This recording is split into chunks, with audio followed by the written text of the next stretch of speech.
Back in China, a dramatic U-turn. First, one of China's top generals threatened Taiwan with military attack in case of a secession.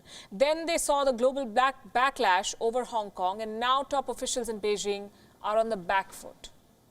China's Premier Li Keqiang says China will promote a peaceful reunification of Taiwan with itself. What a U-turn this is. Peaceful reunification. The threat came from Li Zuocheng, one of China's top military generals. He said Beijing needs to leave the door open to using force against Taiwan if required.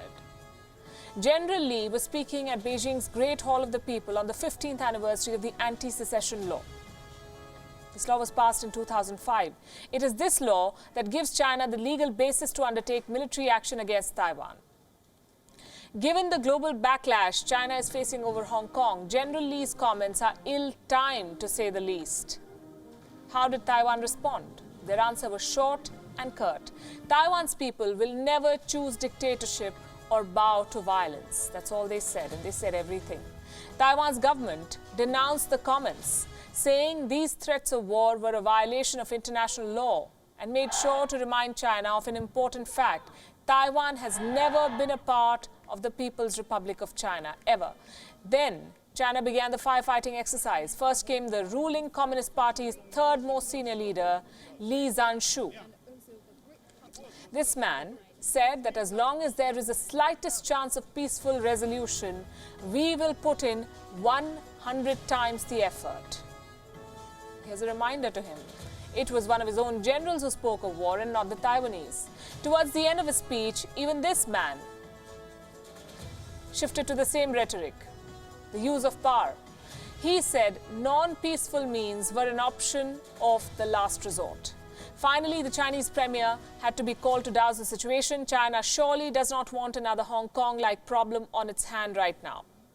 It was surprising to hear the Chinese premier, Li Keqiang, talk of the Taiwanese as brothers and sisters. That's what he said. And he even indicated that there is a blood relationship between them.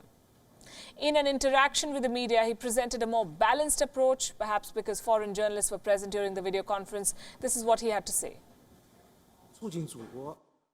Taiwan issue is China's internal affair, and we have all along opposed external interference. The Chinese nation has the wisdom and the ability to handle appropriately and well its own affairs.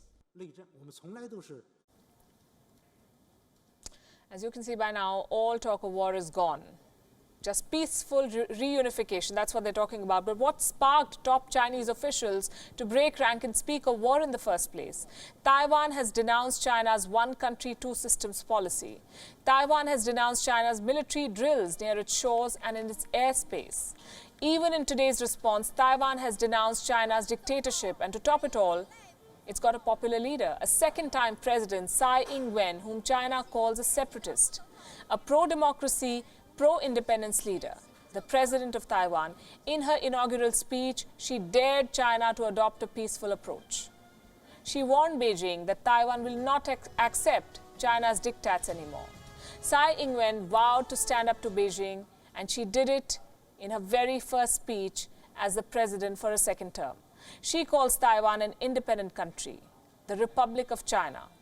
And this is causing a lot of nervousness in Beijing.